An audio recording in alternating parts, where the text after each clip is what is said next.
Ce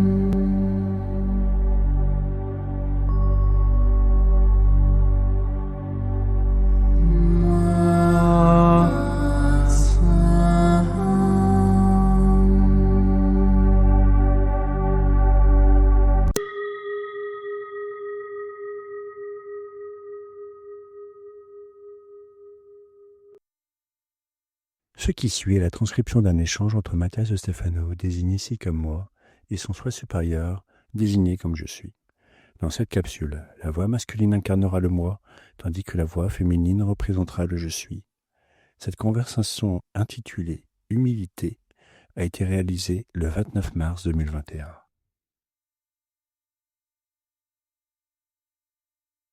Je contemplais aujourd'hui le ciel, représenté par les magnifiques fresques du temple de Dendera, la maison d'Hathor, déesse de la beauté et de la lumière, de la vie et de la création.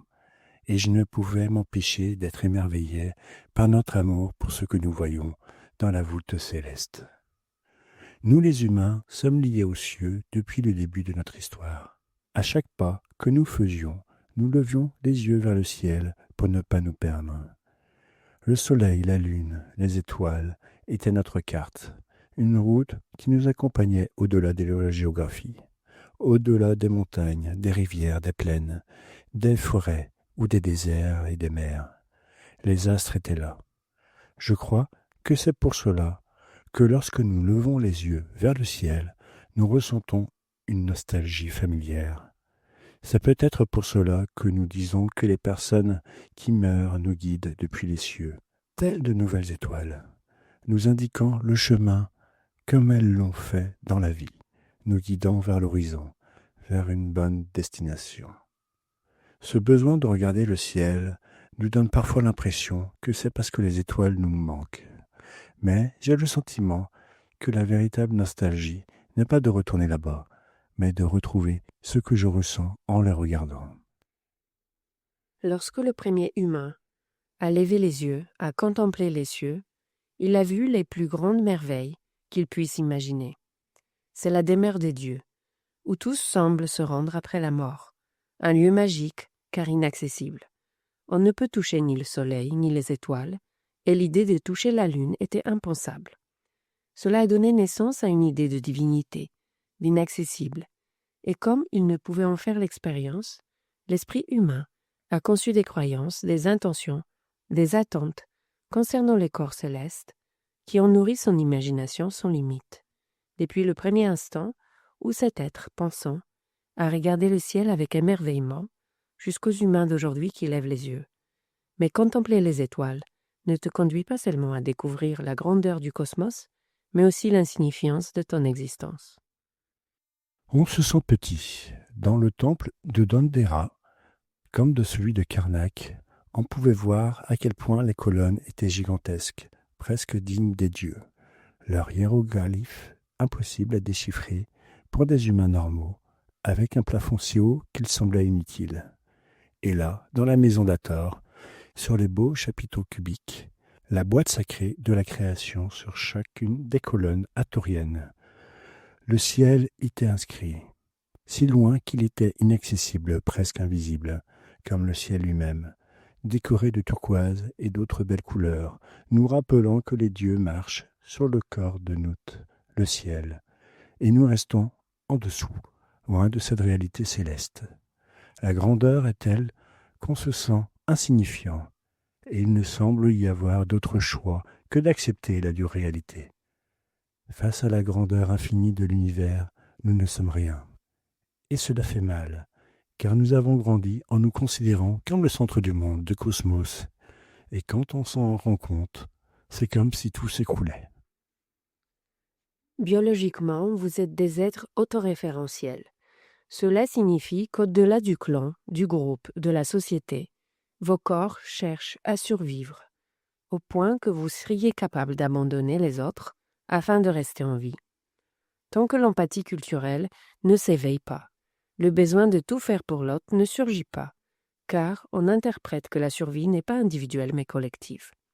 Cette synapse entre les individus renforce les humains qui commencent à créer des concepts de référence collective. Les symboles et les traditions deviennent le centre des individus qui cherchent à rester en groupe, en se référant à ce qui les unit et fait d'eux ce qu'ils sont. Ainsi, tout au long de l'histoire et du développement des individus, l'humain s'est considéré comme le centre de tout, voyant sa propre culture ou sa propre pensée comme l'axe central du monde. C'est pourquoi tout le monde croit toujours que sa culture est l'élu, ou que son pays est le centre de quelque chose d'important et d'essentiel, ou encore ce sentiment que nous avons d'être importants. C'est un besoin biologique de survie qui a développé une psyché de référence autarcique, c'est-à-dire qui revient au pouvoir de soi-même. Cela a fait croire que la Terre est au service des humains, que les dieux font tout pour les humains, que la tradition ou la religion propre est la voie véritable, que nous sommes le centre du système planétaire, ou le centre même de la galaxie, en croyant qu'elle tourne autour de nous.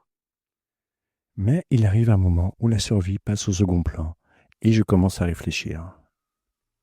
Le début de la philosophie, la recherche des réponses comme unique fin éternelle, non pas de la vie, mais de la sagesse.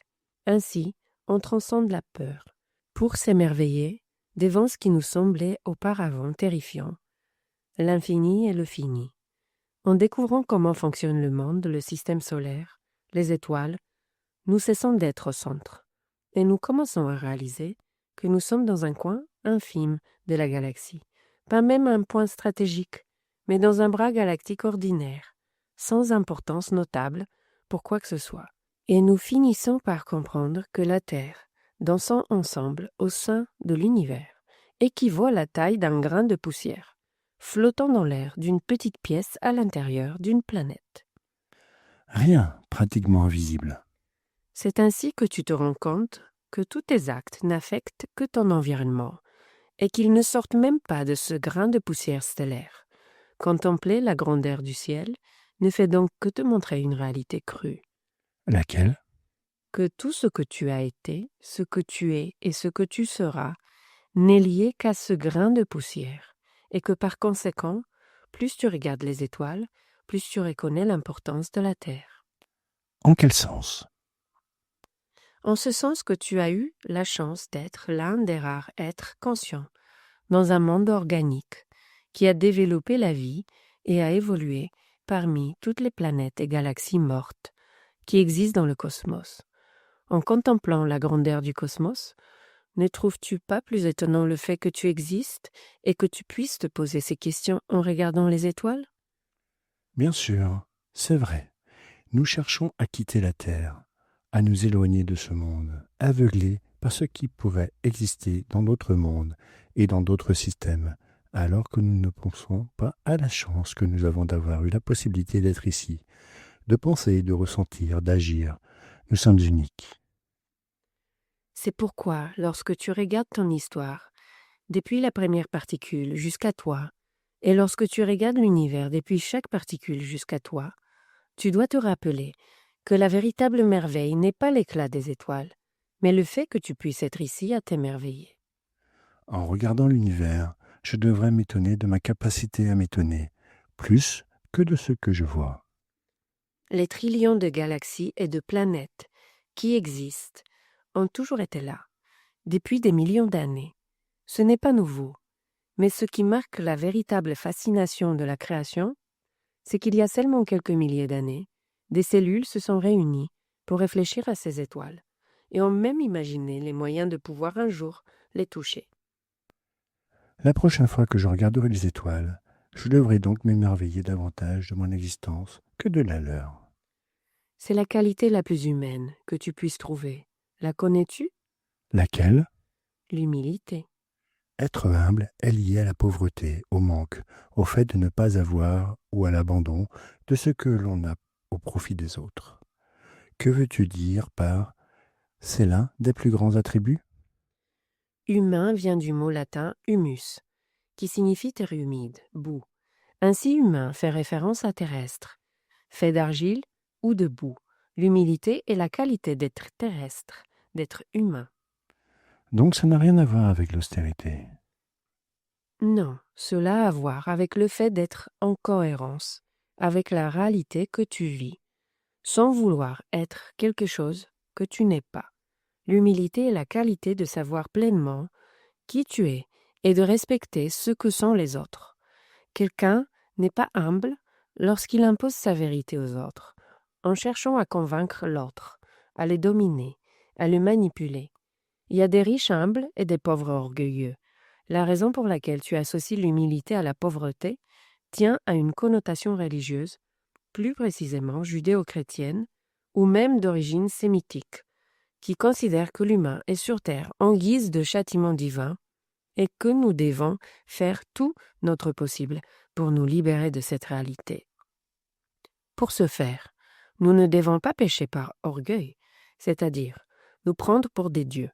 L'histoire raconte que les humains sont des anges tombés au combat lorsque Lucifer a remis en question la grandeur de Dieu, et que celui-ci l'a condamné à vivre ses idées révolutionnaires, auxquelles il a entraîné des milliers d'anges.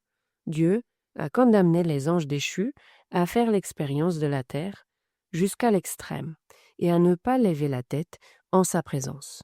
On appelait cela l'humiliation. Se mettre à genoux sur la terre. La tradition sémitique enseignait qu'il ne fallait pas faire étalage de richesses afin de ne pas vouloir ressembler à Dieu. Et c'est pourquoi une vie de pauvreté, d'austérité et d'humiliation était la clé de la libération de l'âme. Cette tradition religieuse convenait parfaitement aux empires qui l'ont adoptée comme moyen de maintenir la stabilité, sans révolution ni ostentation de la part du peuple. La vie sur terre était considérée comme une punition divine, et par conséquent, l'humiliation, s'agenouiller et regarder le sol sont perçus comme une défaite ou une punition, et l'humilité comme une obligation face au péché commis. Mais en réalité, l'humilité, c'est accepter notre nature et respecter celle des autres. L'humilité, c'est la capacité de lever les yeux vers le ciel et de s'émerveiller. C'est la capacité de reconnaître qu'il y a toujours quelque chose de plus à apprendre, qu'on ne peut pas détenir toutes les vérités. L'humilité, c'est être ouvert à reconnaître à quel point on est petit face à la grandeur de l'univers. C'est être à l'écoute pour toujours apprendre quelque chose de son prochain.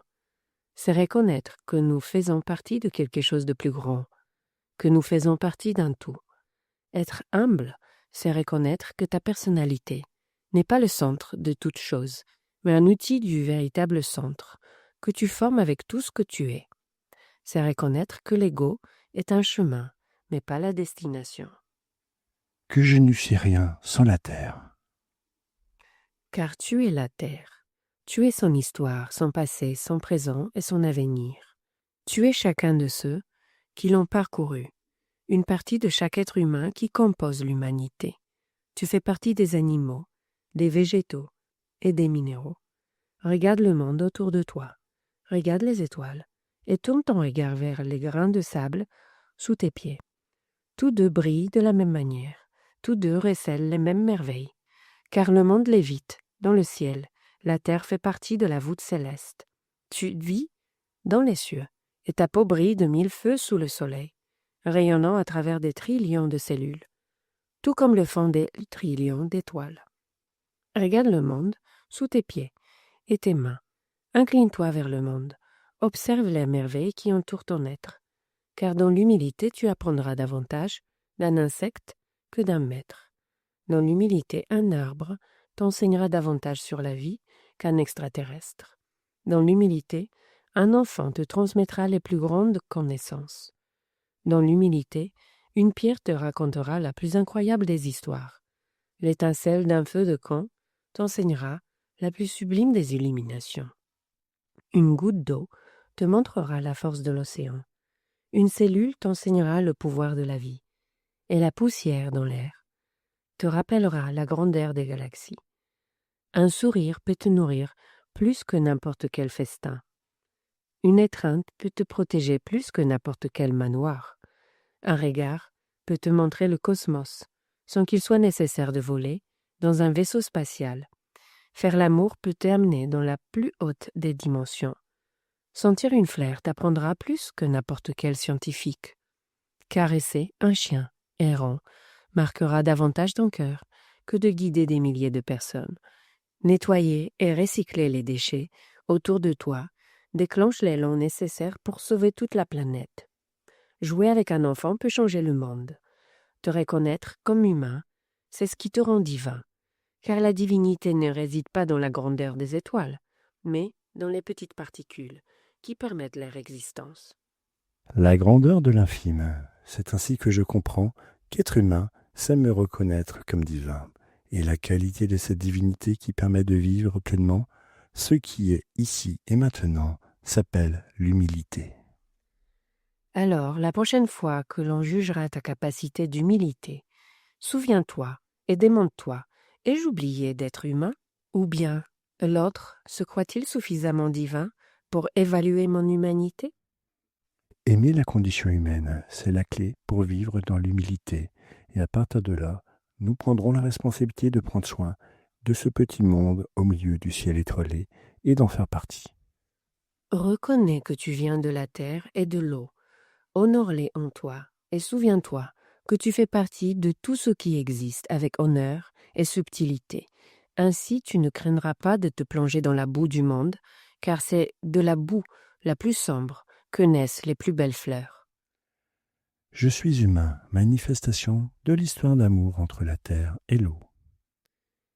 Graine de l'arbre cosmique qui, dans l'humilité, se lance à grandir pour partager humblement ses fruits avec la grandeur qu'elle est déjà.